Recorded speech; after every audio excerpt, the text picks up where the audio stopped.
Жетінші тақырып. Кәсіпорын дағдарысқа қарсы басқаруындағы инновациялар. Инновациялық стратегияның негізгі типтері және олардың сипаттамасы.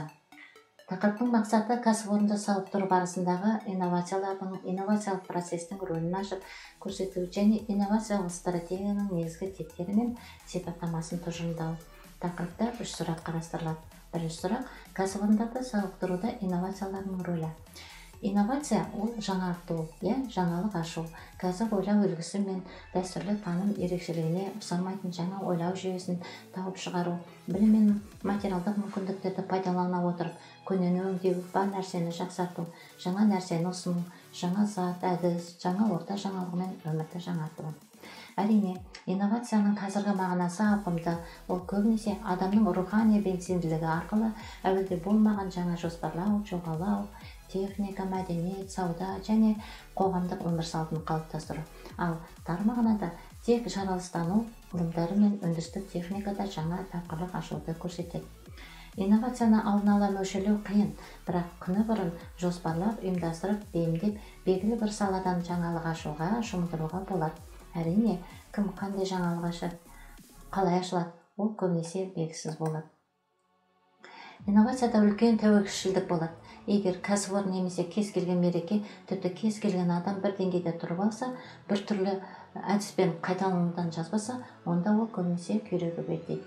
Өйткені бәсекелестер жаңа мүмкіндік, арзан тауар жасап шығарып, пайдалы орайларды өзіне қарай бұрып әкетеді. Нағыз байлық инновациядан алынады. Қанша мол табиғи байлық болса да, адам қанша көп болса да, бәрібір. Егер инновациялық ізденіспен даму болмаса, онда ел, кедей, мешеу күйден шыға алмайды. Экономикалы алсақ, инновация экономикалық өсімді туғызады. Заттың құнын арттырып, бағасын түсіруге көмектеседі. Еңбек күштерінің ысырап болмауына көмектеседі. Қаражат, материалды үнемдейді, жұмыс тәртібін жақсартады, уақыт шығынын да азайтады екен.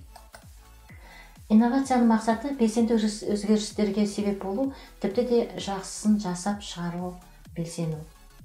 Яғни жақсысын шығаруға белсену таныту.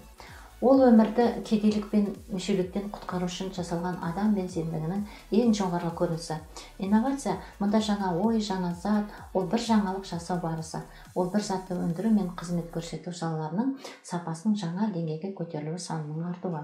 Сонымен инновацияның мақсаты нақтылы жаңалық түріндегі кәсіпорынды сапалы дамытуға бағытталған ұйымның шектелген ресурстарды тиімді қолдануды жүзеге асыруға бағытталған қызметінің керекті нәтижесі. Инновацияның 3 түрі бар. Атап өтейік, түбегейлі жаңалық ашу.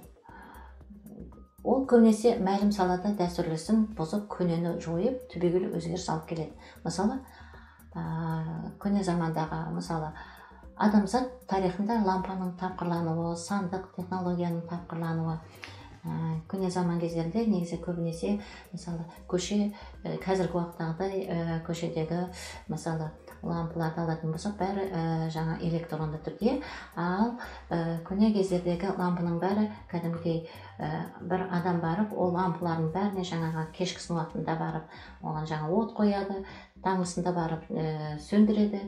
Сондықтан осы инновацияның қазіргі түрін біздің ата кетсек, жаңағы сандық технологияның тапқырлануында айта кетуге болады. Келесі жақсарту, жаңарту, ол көбінесе біріндегі өзгерістер жасау арқылы белгілі саланы, белгілі затты жетілдіріп, кемелді жаңасын жаңарту, жаңа артықшылықтар қосып, бір нәрсені бұрынғысынан тіпті де керемет ету. Мысалы, қаламның, машинаның жаңа түрін жасау деген сияқты. Келесі жаңаша қолдану, яғни бір нәрсенің бұрынғы қолданысынан басқа жаңа қолданысын тауып шығу, ол заттың қолданысына жаңалық енгізіп, оны бұрынғыдан басқа мақсаттарда қолданудың жолын ашу. Мысалы, дамыған елдер көмірді керісінше, мысалы, дамымаған елдер көмірді тек отқа жағуға пайдаланса, ал дамыған елдер көмірден 150 шақты тауар шығарады. Инновациялық процесс бұл кәсіпорын бәсекеге түсе алатындығын жоғарылатудың факторы болады.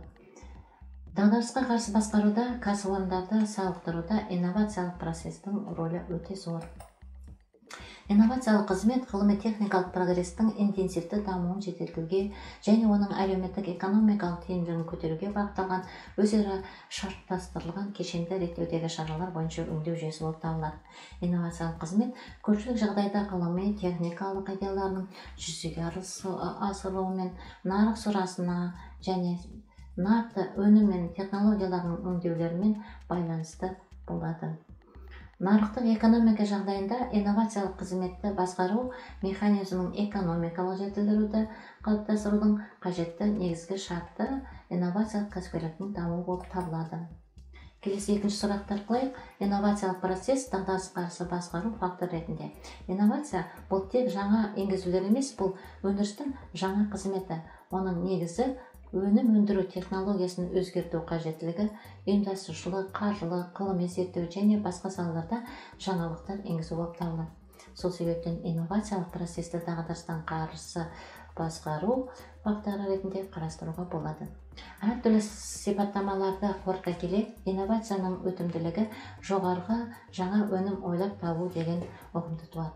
Экономикалық қатынастар жүйесінен инновацияланың алатын орны өте зор. Себебі инновациялық тәжірибені өндіріске қолданбастан бәсекеге қабілетті өнім алу мүмкін еместігін дамыған елдер ертерек түсініп, бар күшті осы салаға жұмсап келеді.